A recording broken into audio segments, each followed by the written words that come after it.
Welcome to Frostbuilt DC, where we explore the very best in home design and construction. We hope we can earn your subscription today. Welcome back to Frostbuilt DC, where we dive into design and construction. Well, we've got a question. We've been asked a question. What are the things I need to look out for when I'm doing a bathroom renovation? So, in this video, we're going to take a look at some things which you want to avoid in your bathroom renovation. Number 1. Don't order tiles too early. Why? I know we like to be organised. I do, we all do, and it's a good thing. But if you order tiles too early, you can get stung with different dye lots. What does that mean? Well, tiles come in particular dye lots.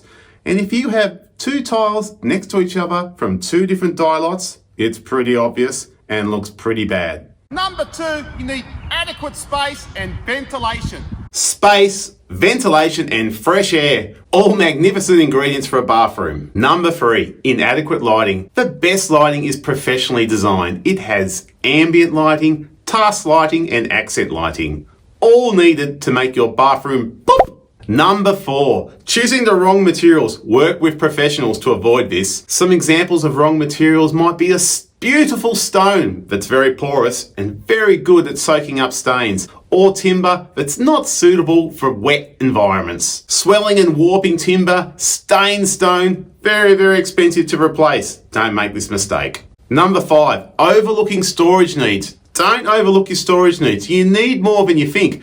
Do a space audit. What do you need in your bathroom, and make sure it's getting designed into the cabinets. There's nothing worse than doing a fantastic bathroom renovation and then having all your stuff everywhere because there's not enough space. It looks cluttered and messy. You don't want that. Number 6, ignoring future needs. You might be getting old, or someone in your family might be getting old. Cater for that now while you're doing the renovation. It's really not that difficult to incorporate aging into your design.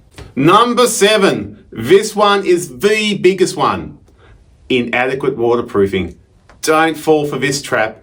Do not skimp on waterproofing. You need to use the very best products installed by the very best people and get a certificate when it's done. I tell you guys, the damage and cost of inadequate waterproofing is not something you want to experience. Layout and design. Obvious, but so important. You got to get it right. Working with professionals, you'll get a bathroom laid out and designed according to your needs, which you can enjoy every day. Number 9, skimping on professional help. Now we watch TV and we see all these wonderful DIY shows and we think, I can do that as well.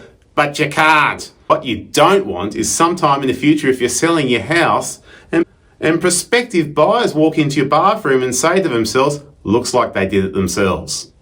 Number 10, ignoring energy efficiency. And there's really no excuse for this one. It's very easy to make sure you're using LED lights, low flow toilets, and low flow shower fittings.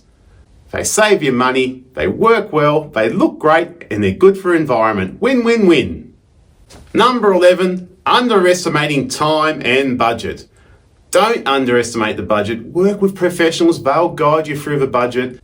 And remember, you pay for what you get. It's a very, very common mistake to underestimate how long and how much it's going to cost. It's a great idea also to have a bit of a contingency in case something pops up during the renovation.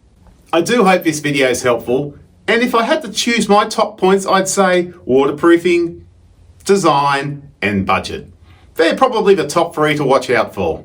It's probably best to consult with an expert in design and construction to get a realistic idea of costs and what you can do. And if you are ready to take on that new addition or extension, reach out to Frostbuilt DC and we'll see if we're a good fit to work together. Thanks for joining us today, and don't forget to subscribe. And why not leave a comment down below? Tell us what you'd like us to cover. Pick a topic and we'll take on the challenge. See you on the next episode.